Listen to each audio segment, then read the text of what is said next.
عقل اللہ نے کس لیے دی ہے کہ جو اللہ نے ہمیں دین دیا ہے اس کو سمجھیں، جو اللہ نے مخلوق پیدا کی ہے اس پہ غور و فکر کر کے اللہ کی وحدانیت تک پہنچے۔ آج ہم نے اپنی عقل کو شریعت کے تابع کرنے کے بجائے شریعت کو چھوڑ دیا، عقل کو ہی فیصل اور منصف بنا دیا، جس کی وجہ سے ہر طرف گمراہی گمراہی ہے، ایمان اور اسلام کو کم نظر آتا ہے۔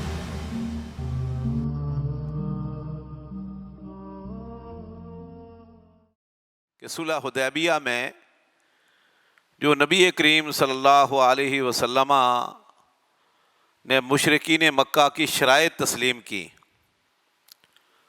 جو معاہدے کے دوران شرائط طے پائی تھی، آپ نے جب وہ تسلیم کی تو صحابہ کرام میں سے کوئی ایک بھی اس پر راضی نہیں تھا۔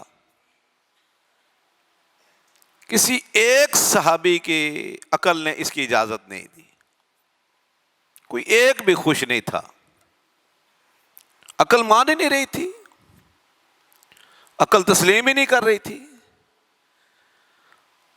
حتیٰ کہ عمر بن خطاب رضی اللہ تعالیٰ عنہ جا کر نبی کریم صلی اللہ علیہ وسلم کے سامنے یہ گزارش کی کہ اللہ کے رسول ہم حق پر ہیں وہ باطل پر ہیں۔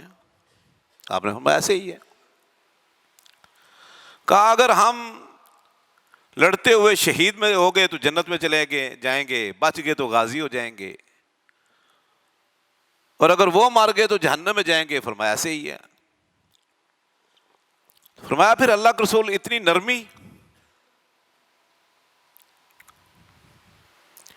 تو آپ نے صرف یہی فرمایا تھا، کوئی دلائل نہیں دیے، اس صلح کی شرائط میں لمبی چوڑی تقریر نہیں آپ نے کی، کوئی توجیحات اور اسباب بیان نہیں کیے، عقلی اور نقلی دلیلیں نہیں دیں، عمر بن خطاب کو قائل کرنے کے لیے کوئی فلسفہ یا کوئی حکمتیں بیان نہیں کی، کچھ بھی نہیں۔ ایک جملہ کہا، بس صرف ایک جملہ کہا، عمر انی رسول اللہ، بس۔ کیا عمر پہلے جانتے نہیں تھے کہ اللہ کے رسول ہیں؟ یہ تو صحابہ کرام جانتے تھے، عمر بن خطاب رضی اللہ عنہ زیادہ جانتے تھے، بلکہ وہ مارے کھا چکے تھے اس جملے کی خاطر، مکہ چھوڑ چکے تھے، برادری کو چھوڑ چکے تھے، اس جملے کے اقرار اور شہادت پر وہ اپنے خاندان سے لڑ چکے تھے، بدر میں، احد میں، خندق میں۔ صرف ایک جملہ کہا، عمر میں اللہ کا رسول ہوں، بس۔ اللہ اکبر۔ آج اگر مسلمانوں کو یہ سمجھ آ جائے جملہ، تو یہ جو الہاد پھیلانے والے لوگ ہیں ناکام ہو جائیں۔ ہمیں سمجھ ہی نہیں ہے۔ عمر خاموش ہو گئے، اور تھوڑی دیر بعد جب یہاں سے قافلہ واپس مدینہ کی طرف چلا، عمرہ کرنے کے بجائے تو چلے ہی ہیں، تو سورہ فتح اللہ رب العزت نے نازل کر دی اور اس کو فتح مبین قرار دیا۔ صحابہ کرام کو سمجھ آ گئی۔ میرے بھائیوں، یہ مثال کے طور پر امام بخاری رحمۃ اللہ علیہ نے یہ واقعہ صحیح بخاری کے اندر بیان کیا 2-3 جگہ پر۔ صحابہ کرام اکثر دوسرے لوگوں کو کہا کرتے تھے، لوگو اتہموا الرأی فی دینکم، دین میں کبھی بھی اپنی عقل نہ چلانا، عقل پرستی نہ کرنا، اپنی عقل کو حاکم فیصل منصف نہ بنانا، کبھی بھی دین کے معاملے میں، آخرت کے معاملے میں، عقیدے کے معاملے میں عقل کی پیروی نہ کرنا، عقل کے پیچھے نہ چلنا۔ پھر یہ 2-3 واقعات بیان کیا کرتے تھے کہ یہاں ہماری عقل بہت پیچھے رہ گئی تھی، اللہ نے کچھ اور فیصلہ کر رکھا تھا، اللہ کے رسول نے، اور ہماری عقل کچھ اور کہہ رہی تھی۔ حقیقت میں یہ فتح مبین تھی، ہمارے نزدیک یہ شکست تھی، بہت بڑی شکست تھی، کمزوری کا اظہار تھا۔ اللہ اکبر۔ میرے بھائیوں، یہ جو گزشتہ جمعے میں نے آپ کے سامنے یہاں پڑھائے ہیں کہ خیر اور شر میں، حق اور باطل میں، حلال و حرام میں، نیکی اور بدی میں ہم تمیز کیسے کریں گے، تفریق کیسے کریں گے، کیسے پہچانیں گے یہ چیز حلال ہے، یہ حرام ہے، یہ نیکی ہے، یہ بدی ہے؟ تو میں نے 3 موقف اس بارے میں بتائے تھے۔ ایک موقف ہے کہ اس کا ذریعہ اور وسیلہ حق اور باطل، خیر و شر، نیکی اور بدی میں تمییز اور تفریق کرنے کا بہترین جو ذریعہ ہے، وسیلہ ہے، وہ عقل ہے۔ کچھ لوگ کہتے ہیں صرف فطرت ہے۔ میں نے دلائل سے، قرآن کریم اور حدیث کی روشنی میں دلائل اور براہین کے ساتھ یہ بالکل واضح کیا گزشتہ خطبہ جمعہ میں کہ صرف عقل بھی نہیں، صرف فطرت بھی نہیں، صرف وحی بھی نہیں، یہ تینوں چیزوں کے مجموعے کا نام دین ہے۔ تینوں چیزوں کے ذریعے ہم حق و باطل میں، خیر و شر میں، اچھائی برائی میں، حلال و حرام میں تمییز اور فرق کرتے ہیں۔ وحی الہی، انسانی عقل اور انسانی فطرت، اور قرآن کریم کے اندر ان تینوں چیزوں کا تذکرہ ہے اگر آپ غور و فکر کریں قرآن کریم میں تو۔ لیکن اصل کیا چیز ہے؟ اصل ہے وحی الہی۔ فطرت اور انسانی عقل اس کے تابع ہیں۔ فطرت اور عقل یہ مستقل کوئی معیار، کوئی کسوٹی، کوئی پیمانہ نہیں ہے حق و باطل میں تفریق اور تمییز کا، یہ شریعت کے تابع ہیں۔ اور عقل بھی کون سی؟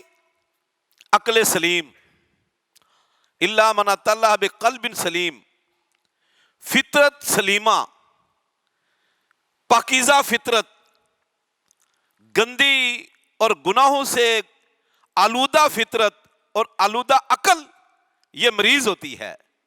اور میں قرآن کریم کی آیات اور حدیث سے آپ کو بتا چکا ہوں کہ مریض دل اور مریض عقل اور مریض فطرت، جب بندہ بیمار ہو جاتا ہے نا تو ہر اس چیز کو ترجیح دیتا ہے، پسند کرتا ہے جو انسان کی طبیعت کے مخالف ہو، علاج کے لیے نقصان دہ ہو، بیماری کو بڑھانے کا ذریعہ ہو، انسان اس چیز کو ترجیح دیتا ہے۔ تو یہ تینوں چیزیں، یہ اس کے ذریعے ہم حق و باطل کو، لیکن اصل قرآن اور حدیث ہے، شریعت ہے، اسلام ہے۔ دیکھیں آج جس دور میں میں اور آپ گزر رہے ہیں نا، بڑے فتنے ہیں، بہت بڑے بڑے فتنے ہیں۔ مال کا فتنہ ہے، کرسی، سیادت، عہدے کا فتنہ ہے، انسانوں کے فتنے ہیں، کافروں کی طرف سے آزمائشیں اور فتنے ہیں، بڑے بڑے فتنے ہیں، بڑی آزمائشیں ہیں۔ لیکن ایک فتنہ بہت بڑا فتنہ ہے، اور وہ فتنہ ہے الحاد کا، فتنہ الحاد، بے دینی، بے راہ روی، لادینیت، اسلام سے انحراف، خالص شریعت سے انحراف، دین کے اندر رہ کر مسلمان کہلا کر دین کے بارے میں شکوک و شبہات پھیلانا، لوگوں کے عقیدے کو متزلزل کرنا، لوگوں کے ذہنوں میں شکوک و شبہات پھیلانا، کبھی تحقیق جدید کے نام پر، جدید ریسرچ کے نام پر، کبھی سائنس کے نام سے، کبھی کسی نام سے، کبھی کسی نام سے۔ یہ جو الحاد ہے نا، الحاد کا معنی کیا ہے؟ دین سے انحراف، دین کے اندر ایسی باتیں داخل کرنا دین کے نام پر جو دین نہیں، شکوک و شبہات پھیلانا. اور اس الہات کا ذکر قرآن کریم میں انشاءاللہ یہ بعد میں بیان کروں گا. میں اب میں نے یہ آپ کے سامنے کہا ہے کہ سب سے بڑا فتنہ الہاد کا ہے. کیسے؟ دیکھیں رسول اللہ، صحیح بخاری کی حدیث ہے، رسول اللہ صلی اللہ علیہ وسلم نے فرمایا کہ بے شمار فتنے ہیں دنیا کے اندر، پہلی امتوں کو بھی انہوں نے اپنی لپیٹ میں لیا اور میری امت کو بھی لیں گے.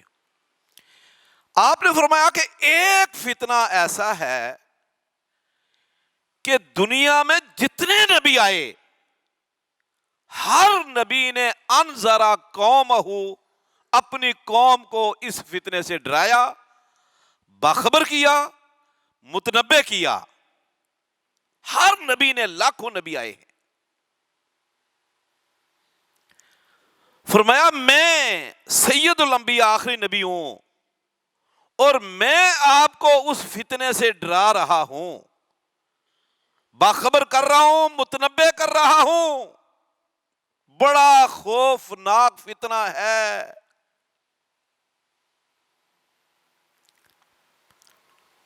اور وہ فتنۃ الدجال ہے. وہ ہے فتنۃ الدجال، فتنۃ المسیح الدجال. فرمایا رسول اللہ صلی اللہ علیہ وسلم نے ہر نبی نے اپنی امت کو اس کے فتنے سے ڈرایا ہے، باخبر کیا ہے، اور میں بھی، البتہ میں آپ کو ایک اس کی اضافی نشانی بتاتا ہوں جو دوسرے نبیوں نے نہیں بتائی. ایک علامت، ایک اس کی شناخت، ایک اس کی خاص نشانی بتا رہا ہوں. اس کو پہچاننا ہے آپ لوگوں نے، اگر آ گیا تو. صحابہ کرام ڈر گئے، خوفزدہ ہو گئے. فرمایا آپ پریشان نہ ہوں، اگر میرے ہوتے ہوئے یہ مسیح الدجال آ گیا، انا حجیجکم، میں آپ کا وکیل ہوں، میں اسے مقابلہ کروں گا. آپ نہ پریشان ہوں، میرے ہوتے ہوئے آ گیا تو میں مقابلہ کروں گا. ہاں میرے بعد آیا، یہ اپنی لپیٹ میں بڑے بڑے نیک لوگوں کو لے لے گا. فرمایا نشانی کیا ہے؟ فرمایا کہ وہ کانا ہے، اس کی ایک آنکھ پھٹے ہوئے پرانے انگور کے دانے کی طرح ہے. انگور کا دانہ پرانا ہو جاتا ہے، پھٹ جاتا ہے تو کتنا بھدا لگتا ہے. اس طرح کی اس کی آنکھ ہے، ایک کانی ہے، اور اس کے ماتھے پر کافر لکھا ہوگا. اتنا ڈرایا کہ اللہ کے نبی صلی اللہ علیہ وسلم خود اس نماز، ہر نماز کے تشہد میں اعوذ بک من فتنۃ المسیح الدجال، فتنۃ القبر، فتنہ عذاب الدنیا، فتنۃ المسیح الدجال سے پناہ مانگا کرتے تھے نبی کریم صلی اللہ علیہ وسلم. حتیٰ کہ آپ نے صحابہ کرام کو فرمایا سے پناہ مانگو، اور صحابہ کرام ہر رکعت کے ہر تشہد میں 4 چیزوں سے پناہ مانگا کرتے تھے حدیث کے مطابق. اس میں ایک فتنۃ المسیح الدجال ہے. یہ فتنۃ المسیح الدجال کیا ہے؟ یہ الہاد کا فتنہ ہوگا، اگرچہ مسیح الدجال ہی ہوگا، لیکن کیوں خوفناک ہے؟ کیونکہ وہ براہ راست اسلام پر زد لگائے گا، ایمان پر زد لگائے گا. فتنۃ الالحاد کیوں خوفناک ہے؟ اس کی زد پڑتی ہے تو ایمان پر. اس وقت صرف ایک دولت ہے مسلمانوں کے پاس، اور وہ دولت ایمان ہے، دولت اسلام ہے، وہ عقیدہ توحید ہے. اور کافروں نے، دشمنان اسلام نے اور ابلیس نے جب بھی کوئی زد لگائی ہے، چوٹ پہنچائی ہے، تو وہ ایمان کے حوالے سے، اسلام عقیدے کے معاملے میں. سنن ابی داؤد کے اندر واقعہ ہے، رسول اللہ صلی اللہ علیہ وسلم نے فرمایا جب دجال آئے گا اتنا خوفناک فتنہ ہوگا کہ ایک آدمی، جب پتہ چلے گا دجال آ رہا ہے، تو ایک آدمی بڑا ہی عالم دین، سمجھدار، فہم و فراست رکھنے والا، تفقہ فی الدین، دین کی سمجھ رکھنے والا، عالم دین، علامہ، فہامہ، دین میں بڑا پختہ، بڑا پکا دین پر کاربن، پکا توحید پرست، لوگوں کو کہے گا میں جا رہا ہوں دجال کے پاس، میں اس کو قائل کروں گا، میں اس کو سمجھاؤں گا، میرے پاس قرآن کریم کے دلائل ہیں، نبی کریم صلی اللہ علیہ وسلم نے احادیث بتائی ہیں، نشانیاں بتائی ہیں کہ دجال آور، ربنا لیس بآور، دجال کہے گا میں خدا ہوں، میں رب ہوں، میں اللہ ہوں، اور نشانی یہ ہے کہ یہ کانا ہے، ہمارا رب کانا نہیں، یہ بخاری کے لفظ ہے، کہے گا میں سمجھانے کے لیے جا رہا ہوں، میں اس کو قائل کروں گا، اس کو بھی کم از کم وہ نہیں مانتا تو جو اس کے ساتھ لوگ شکوک و شبہات کا شکار ہو گئے، اس کے پیروکار بن گئے، میں ان کو قائل کر کے ان کو بھی میں ان سے منحرف کروں گا اور لاؤں گا واپس۔ لوگ کہیں گے نہ جا، کہتا نہیں میرے پاس دلائل ہیں، بڑا پکا دین پر منہج پر ہوگا، وہ جائے گا۔ رسول اللہ صلی اللہ علیہ وسلم فرماتے ہیں دجال کے ساتھ بات کرے گا، دجال کہے گا تو نے بات کر لی میری سن، دجال اس کو قائل کر لے گا، وہ دجال کے ساتھ شامل ہو جائے گا۔ سنن ابی داؤد میں یہ واقعہ علامہ البانی نے صحیح الجامع صغیر میں نقل کیا ہے۔ گیا تھا اس کو قائل کرنے، اتنا خوفناک فتنہ، دلائل سب کچھ، دین میں مضبوط پختہ منہج اچھا، وہ دجال کے اس دجل کاری فریب کاری کا شکار ہو کر اپنا سب کو چھوڑ کر اس کے پیروکاروں میں شامل ہو گیا اور معتقدین میں شامل ہو گیا۔ اتنا خوفناک فتنہ ہے دجال کا۔ یہ دجال کا فتنہ کس چیز کا فتنہ ہوگا؟ یہ اسلام پر اور ایمان پر زد لگائے گا، لوگوں کو اسلام سے دور کرے گا، کوئی اور مسئلہ نہیں ہے، اپنا پیروکار بناؤ گا۔ آج رسول اللہ صلی اللہ علیہ وسلم فرمایا میرے بعد کذاب بھی آئیں گے، چھوٹے چھوٹے دجال بھی آئیں گے۔ دجل کا معنی ہوتا ہے فریب کاری، دجل کا معنی ہوتا ہے مکر، دجل کا معنی ہوتا ہے اندھیرا ڈالنا، دجل کا معنی ہوتا ہے حق اور باطل کو مکس کرنا، تلبس الحق کا ہے، التباس الحق، تلبیس الحق، حق کو باطل کے ساتھ، باطل کو حق کے ساتھ خلط ملط کرنا، آمیزش کرنا، اور لوگوں کے سامنے معاملے کو بالکل گڑبڑ کر دینا، پتہ ہی نہ چلے، اس کو دجل کاری فریب کاری کہتے ہیں۔ دجال یہ کام کرے گا، اور آج کل کے ملحدین یہی کام کر رہے ہیں۔ اللہ اکبر، کوئی کسی نام سے جاہل بیٹھے ہوئے بالکل کہتے جی عربی سیکھ لو تو بس، کوئی ضرورت نہیں حدیث کو سیکھنے کی، کوئی ضرورت نہیں صحابہ کرام کے منہج کو لینے کی، سیدھا قرآن مجید سمجھو، کوئی ضرورت نہیں تفسیریں لینے کی۔ ایسے سوشل میڈیا پر بیٹھے ہوئے ہیں، اپنی تنظیمیں بنا کے، نیٹ ورک بنا کے ہیں، وہ کسی نام سے لوگوں کو گمراہ کر رہے ہیں۔ دیکھیں قرآن کریم عربی میں ہے، خالص عربی مبین، کئی جگہ پر قرآن مجید میں اللہ نے فرمایا کہ خالص عربی میں، عربی مبین میں، فصیح عربی میں قرآن نازل ہوا۔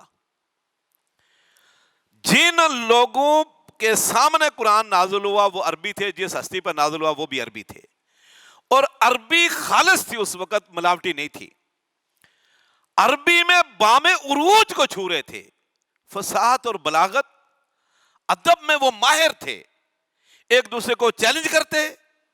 ذی المجنہ میں عکاظ منڈیوں میں جو سالانہ نمائش کے میلے لگتے تھے، پورا سال قصیدے بناتے، شعر ابیات کہتے، پھر منڈی میں آ کر اس میلے کے اندر جو منڈی لگتی تھی تجارتی، مختلف میلے لگتے تھے، اس میں آ کر پھر وہ کوئی اپنے شعر پڑھتا، کوئی قصیدے پڑھتا، کوئی کچھ، ایک دوسرے کو چیلنج کرتے، ایک دوسرے کا مقابلہ کرتے تھے۔ اس کا ذکر تو صحیح بخاری میں ہے، رسول اللہ صلی اللہ علیہ وسلم نے فرمایا اللہ نے ہر نبی کو اس کی نبوت کے صدق پر، سچائی پر، برحق نبی ہونے پر کوئی نہ کوئی مضبوط دلیل دی، اس دلیل نے قوم کو عاجز کر دیا۔ قوم نے بھی مقابلہ کیا، نبی نے بھی مقابلہ کیا، مقابلے کو چیلنج کیا، اور نبی جیت گیا، قوم ہار گئی۔ جیسے موسیٰ علیہ السلام کے زمانے میں جادوگر عروج پر تھے، ایک دوسرے کو چیلنج کرتے کہ جادو میرا جیسا جادو کر کے دکھاؤ، کوئی شعبدہ بازی۔ موسیٰ علیہ السلام کو بھی اللہ نے یہ ایک چیز ایسی دی، فرعون کہتا تھا یہ جادو ہے، جادوگر کہتے تھے یہ جادو ہے۔ ہزاروں جادوگر مقابلے کے لیے آ گئے، انہوں نے بھی عصا پھینکا، لاٹھیاں پھینکی، موسیٰ علیہ السلام نے پھینکا، وہ اژدہا بن گیا۔ لیکن جادوگر سب سے پہلے سجدے میں گر گئے، وہ جانتے تھے یہ ہم نے جو کیا یہ جادو ہے، جو موسیٰ نے کیا علیہ السلام نے یہ جادو نہیں، یہ حقیقت ہے، یہ سچے نبی ہیں۔ اور سب سے پہلے جادوگر ہی ایمان لائے اور سجدے میں گر گئے، کیونکہ وہ جادو کی حقیقت کو سمجھتے تھے، اصلیت کو سمجھتے تھے اور ایمان لے آئے۔ باقی لوگوں کو کیا پتا جادو کیا ہوتا ہے، شعبدہ بازی کیا ہوتی ہے، حقیقت کیا ہوتا ہے۔ عیسیٰ علیہ السلام کے زمانے میں حکمت عروج پر تھی، وہی چیز اللہ نے دی۔ اللہ کے نبی صلی اللہ علیہ وسلم نے فرمایا کہ میرے زمانے میں فصاحت اور بلاغت، عربی جملے بنانا، عربی شعر کہنا، عربی عبارتیں بنانا، ایک دوسرے کو چیلنج کرنا، ایک دوسرے کے مناق مقابلے، یہ عروج پر تھا، عروج، بام عروج کو چھپ۔ فرمایا اللہ نے جو مجھے معجزہ دیا ہے وہ قیامت تک کے لیے یہ باقی رہے گا، اور اللہ نے ان عرب کو وہ اس معجزے میں چیلنج کیا کہ اس قرآن جیسا قرآن بنا کے لے آؤ، یا کم از کم 10 صورتیں لے آؤ، نہیں تو کوئی ایک صورت قرآن جیسی بنا کر لے آؤ، مقابلہ کرو۔ فصاحت اور بلاغت میں قوم ہار گئی، اور آج تک کوئی اس کا مقابلہ نہیں کر سکا۔ جو اللہ نے اپنے نبی کو جو معجزہ دیا، جو مضبوط دلیل دی، جو پروف اور حجت دی، جو برہان دی تھی، جس نے محمد رسول اللہ صلی اللہ علیہ وسلم کے نبی ہونے کو سچا ثابت کیا، برحق ثابت کیا، وہ قرآن کریم تھا، جو معجزہ تھا، جس کا چیلنج دیا گیا اور وہ قوم مقابلہ نہیں کر سکی۔ اب ایسی قوم جو فصاحت اور بلاغت میں عروج کو پہنچی ہوئی ہے، عربی دان، عربی سمجھنے والے، جن کے سامنے قرآن نازل ہوا، جبریل لے کر آئے، محمد رسول اللہ صلی اللہ علیہ وسلم پر نازل ہوا، آپ نے لکھوایا کاتبین وحی سے، اسی وقت تلاوت کر کے صحابہ کرام کو سنایا، اگلی نماز میں اس کی تلاوت کی اور صحابہ کرام کو بھی یاد ہو گیا۔ اور خاص طور پر عربی ہونے کے ساتھ ساتھ، نیکوکار ہونے کے ساتھ ساتھ، وہ نبی کریم صلی اللہ علیہ وسلم کے شاگرد تھے، وہ رسول اللہ صلی اللہ علیہ وسلم کے شاگرد تھے، وہ اللہ کے شاگرد تھے، وہ خالق کائنات کے سفیر کے شاگرد تھے، جو خالق کائنات کی طرف سے مخلوق کے لیے نمائندہ، پیغمبر اور سفیر بن کر آیا، یہ نبی کے شاگرد تھے۔ اور آپ لوگ یہ بات اچھی طرح جانتے ہو، شاگرد پر استاد کی وضاحت کا، اخلاق کا بڑا اثر ہوتا ہے، بڑا اثر ہوتا ہے، عام استاد کا اثر ہوتا ہے۔ آپ نے دیکھا ہوگا جو لوگ ہمارے ساتھ بیٹھتے ہیں کثرت سے، آپ دیکھ لیں ان کے انداز، جو بڑے شیوخ کے پاس بیٹھتے ہیں، آپ ان کی گفتگو، ان کے رہن سہن، وضاحت، بود و باش کا اندازہ لگائیں، استاد کا اثر ہوتا ہے۔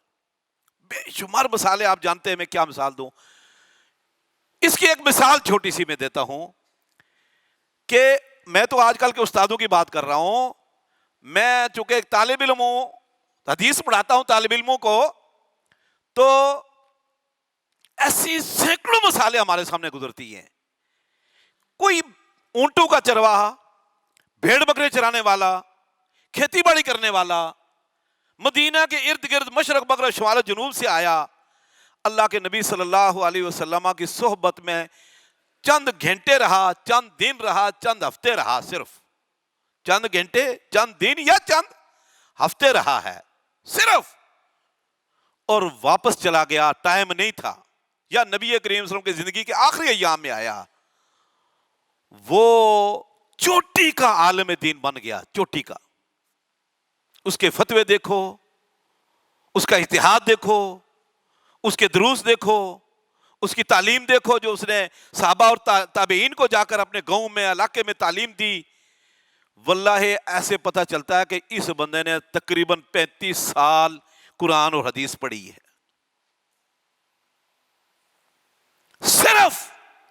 چند دن نبی کریم صلی اللہ علیہ وسلم کی صحبت میں رہا وہ بندہ، اللہ نے اس کے دل و دماغ کو ایسے کھول دیا کہ وہ اپنے زمانے کا بہت بڑا مجتہد، مفتی، العالم، شیخ الحدیث بن گیا۔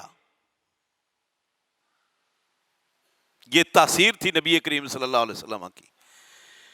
تو یہ ساری چیزیں صحابہ کرام کو حاصل ہوئی، صحبت رسول صلی اللہ علیہ وسلم حاصل ہوئی، عربی تھے، متقی تھے، پرہیزگار تھے، اور اللہ فرماتے اتقوا اللہ یعلمکم اللہ، اللہ سے ڈرو، تقوی اختیار کرو، اللہ آپ کو سکھا دے گا، تعلیم دے گا۔ تقوی بھی تھا، پاک باز ہستیاں تھیں، اس کے باوجود قرآن کریم کی کئی آیات کو بالکل نہیں سمجھ سکے۔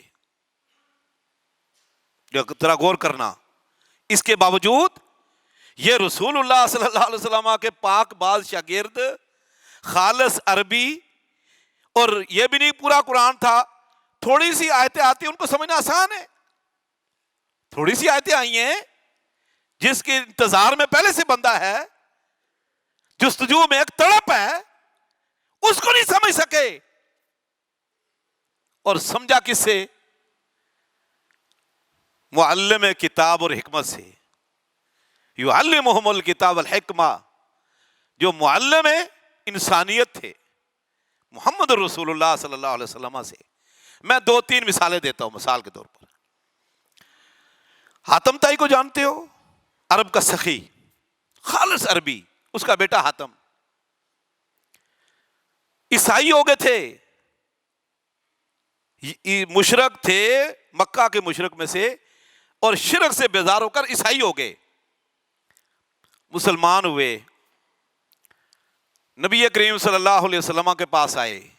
جب یہ آیت اتری نا، یہ آیت رمضان کے روزے سن 2 ہجری میں روزے فرض ہوئے۔ 13 سال تک مکہ میں رمضان کے روزے فرض نہیں تھے، نماز باجماعت فرض نہیں تھی، زکوٰۃ فرض نہیں تھی، حج فرض ہوا سن 10 ہجری میں حج فرض ہوا۔ تو یعنی 22 سال تک اسلام کے ابتدا میں حج فرض نہیں تھا۔ سن 2 ہجری کے آخر میں رمضان کے روزے فرض ہوئے۔ اللہ رب العزت یہ آیت اتاری کہ کلوا واشربوا حتی یتبین لکم الخیط الابیض من الخیط الاسود من الفجر، کہ رات پوری کھاؤ پیو، بیویوں کے پاس جاؤ، حتیٰ کہ یتبین لکم الخیط الابیض من الخیط الاسود من الفجر، یہاں تک کہ سفید دھاگا سیاہ دھاگے سے نمایاں ہو جائے، واضح ہو جائے فجر کے وقت، پھر کھانا پینا چھوڑ دو۔ ثم اتموا الصیام الی اللیل، پھر روزے کو رات تک، شام تک پورا کرو، نہ کھاؤ پیو۔ اب خیط عربی زبان کی تمام ڈکشنری اٹھا لو، دنیا کی کوئی ڈکشنری، لغت، آپ انگلش میں، عربی میں، اردو میں، فارسی اٹھا لو، خیط کا معنی خیط کا دھاگا ہی ہے۔ ابیض سارے جانتے سفید، اسود سیاہ، شاکی کوئی نہیں، ساری دنیا کی ڈکشنریاں یہی کہتی ہیں۔ خیط کا معنی دھاگا، خیاط کہتے درزی کو، مخیط کہتے سوئی کو، اور ابیض اسود آپ جانتے ہو۔ اب یہ عدی کا، حاتم طائی کا بیٹا عدی بن حاتم طائی، عربی، انہوں نے 2 دھاگے لیے، ایک سفید اور ایک سیاہ، اپنے تکیے کے نیچے رکھ لیے۔ صبح اٹھے تو دیکھا تکیہ ہٹا کر نہیں پتہ چل رہا سفید کون سا سیاہ کون سا ہے، پھر سو گئے، پھر آنکھ کھلی نہیں پتہ چل رہا، سو گئے، پھر آنکھ کھلی، انتظار کرتے رہے، جب پتہ چلا کہ یہ سفید ہے اور یہ سیاہ ہے تو ادھر جناب اذان بھی ہو گئی فجر کی، پریشان ہو گئے یہ کیا ماجرا ہے۔ ایک تو حاتم طائی کے ساتھ، عدی کے ساتھ یہ واقعہ پیش آیا، دوسرا سلمان فارسی کے ساتھ بھی پیش آیا یہی واقعہ، سفید اور سیاہ دھاگا لے کر تکیے کے نیچے رکھ لیے، چونکہ وہ تو چلو فارسی تھے، اگرچہ عربی کے ماہر تھے، چلو ہم کہتے وہ فارسی تھے، ایران کے رہنے والے تھے، یہ تو مکہ کا رہنے والا، یہ تو حاتم طائی کا بیٹا، یہ تو عدی جیسا عظیم انسان جو 2 مذہب میں رہ چکا، ابراہیمی میں اور عیسیٰ علیہ السلام کے مذہب میں، اور تیسرا مذہب اختیار کیا محمدی۔ آئے نبی کریم صلی اللہ علیہ وسلم کے پاس، کہنے لگے اللہ کے رسول آج بڑا عجیب معاملہ ہوا میرے ساتھ۔ فرمایا میں نے وہ کلوا واشربوا حتی یتبین لکم الخیط الابیض من الخیط الاسود من الفجر، وہ دو دھاگے لے لیے سفید اور سیاہ، تکیے کے نیچے رکھ لیے، حتیٰ کہ جب پتا چلا کہ یہ سفید اور سیاہ مجھے ذرا فرق معلوم ہونے لگا تو اس وقت تو اذان ہو گئی تھی فجر کی، میں تو سری کھا ہی نہیں سکا۔ آپ مسکرائے۔ ادھر سے آگے سلمان فارسی، انہوں نے کہا میں بھی یہی کام کر بیٹھا ہوں۔ آپ نے فرمایا انا وسادتک لعریض، آپ بہت مسکرائے، فرمایا تمہارا تکیہ بہت لمبا چوڑا ہے۔ فرمایا اللہ کے بندو یہ دھاگا نہیں ہے، یہ محاورہ ہے، یہ عربی کے اندر ایک محاورہ استعمال ہوتا ہے، جس طرح اردو میں محاورے استعمال ہوتے ہیں، انگلش میں، پنجابی میں، پشتو میں محاورے اور ضرب المثل کا ترجمہ نہیں کیا جا سکتا۔ آپ تجربہ کر دیکھو، آپ اردو میں کوئی محاورہ ضرب المثل استعمال کرتے ہو، سامنے لوگ نہیں سمجھتے، وہ کہیں گے ذرا وضاحت کرو، آپ نہیں سمجھا سکتے کما حق ہو۔ فرمایا اللہ کے بندو یہ محاورہ ہے، یہ خیط الابیض اور خیط الاسود سے مراد یہ زمین آسمان چاروں طرف جہاں ملتے نا بظاہر، یہ افق مراد ہے۔ آپ صبح سحری کے ٹائم اٹھیں تو روشنی جا رہی ہوتی ہے نا، سفیدی سیاہی جا رہی ہوتی ہے، اندھیرا اور روشنی آ رہی ہوتی ہے، تو دو لائنیں بن جاتی ہیں تمام چاروں طرف افق میں، چاروں طرف جہاں زمین آسمان بام مل رہے ہیں بظاہر، ایک لکیر بن جاتی ہے سفید چاروں طرف، اور خاص طور پر جہاں سورج مشرق کی طرف، اور ایک سیاہ لکیر بن جاتی ہے۔ تو اللہ فرماتے ہیں جب یہ پتہ چل جائے کہ بھائی یہ سیاہ لکیر ختم ہو رہی ہے، سفید آ رہی ہے، تو بس کھانا پینا بند کر دو۔ تو مراد یہ افق کی وہ لکیریں ہیں، یہ دھاگے نہیں ہیں کپڑے کے۔ تب سمجھ آئی کہ اس سے مراد افق کی وہ روشنی اور سفیدی اور سیاہی ہے۔ عربی تھے، ڈکشنری کی بنیاد پر سمجھ آئیں گے۔ ایک مثال اور دیتا ہوں، قرآن کریم میں اللہ فرماتے ہیں الذین آمنوا ولم یلبسوا ایمانهم بظلم اولئک لهم الامن وهم مہتدون، جو لوگ ایمان لائے، آمنوا ولم یلبسوا ایمانهم بظلم، انہوں نے اپنے ایمان کو ظلم کا لبادہ نہیں بنایا، لباس نہیں بنایا، ظلم کو ایمان کو ختم نہیں کیا، اولئک لهم الامن، ان لوگوں کے لیے امن ہے اور یہی ہدایت یافتہ ہے، یہی ہدایت یافتہ ہے۔ کچھ صحابہ کرام نے جب یہ آیت سنی پریشان ہو گئے۔ اللہ فرماتے ہیں جو لوگ ایمان لائے، ایمان لانے کے بعد وہ ظلم نہیں کرتے، ایمان اور ظلم کو خلط ملط نہیں کرتے، دونوں کی آمیزش مکس نہیں کرتے، تو ان لوگوں کے لیے امن ہے اور وہی ہدایت یافتہ ہے۔ اور اس کا مطلب ہے جس سے ظلم ہو گیا، زیادتی ہو گئی، نہ ان کے لیے امن اور نہ وہ ہدایت یافتہ، وہ تو گمراہ۔ آگے نبی کریم صلی اللہ علیہ وسلم کے پاس کون؟ صحابہ کرام۔ یا رسول اللہ اینا لا یظلم نفسہ، ہم میں سے کون ہے جو اپنے نفس پر ظلم نہیں کرتا، زیادتی نہیں کرتا، ناانصافی نہیں کرتا؟ اللہ کے رسول ہو جاتا ہے ظلم، زیادتی، ناانصافی، ہم تو مارے گئے۔ ہوا کیا؟ ما بکم، کیا ہوا؟ اللہ فرماتے ہیں الذین آمنوا ولم یلبسوا ایمانہم بالظلم اولئک لہم الامن وہم مہتدون۔ فرمایا اللہ کے بندو تم ظلم سے مراد یہ ظلم سمجھ بیٹھے ہو؟ کسی کے 10 روپے چھین لیے تبھی ظلم، کسی کا کچھ چیز چھین لی تبھی ظلم، پلاٹ پر قبضہ کر لیا تبھی ظلم، ٹوپی چھین لی تبھی ظلم، تھپڑ مار دیا ظلم، ہاں جی گالی دے دی ظلم، ناانصافی کر دی ظلم، تم یہ سمجھے ہو؟ لیس الذی تعنونہ، جو آپ سمجھے ہو نا اس آیت میں، یہ سورہ نام کی آیت ہے، جو آپ ظلم سے مراد ظلم سمجھے ہو یہ ظلم نہیں ہے۔ او اللہ کے اس نیک بندے کا جملہ تم نے نہیں پڑھا سورہ لقمان میں؟ یا بنی لا تشرک باللہ ان الشرک لظلم عظیم، جو کہہ رہے ہیں کہ بیٹا اللہ کے ساتھ کسی کو شریک نہ ٹھہرانا، کیونکہ شرک بہت بڑا ظلم ہے، ان الشرک لظلم عظیم۔ اور سورہ بقرہ میں بھی اللہ رب العزت نے شرک کو ظلم قرار دیا ہے۔ فرمایا اللہ کے بندو یہاں ظلم سے مراد شرک ہے، وہ ظلم نہیں جو تم سمجھو، ناانصافی، زیادتی، کمی کوتاہی، حقوق میں ڈنڈی لگ گئی تھوڑی بہت۔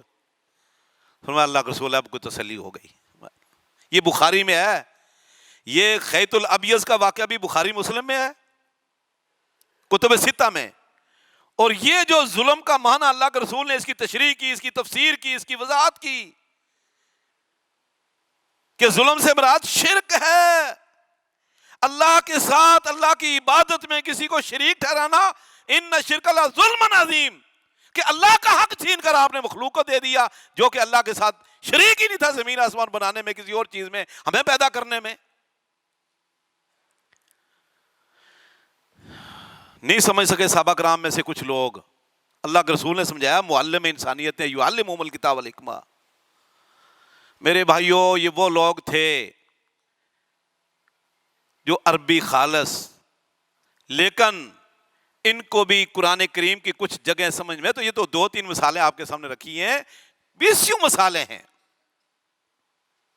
اللہ کے نبی صلی اللہ علیہ وسلم نے ان کو سمجھایا کہ اللہ کے بندو اس آیت کا مطلب یہ ہے، کیونکہ قرآن کریم اترا محمد رسول اللہ صلی اللہ علیہ وسلم پر، سب سے پہلے قرآن کے مفسر محمد رسول اللہ صلی اللہ علیہ وسلم ہیں، جنہوں نے اپنی زبان سے اور اپنے عمل سے قرآن کریم کی تفسیر کی ہے، تشریح کی ہے اور تفصیل بیان کی ہے، تفصیل لکل شیء، تبیان لکل شیء۔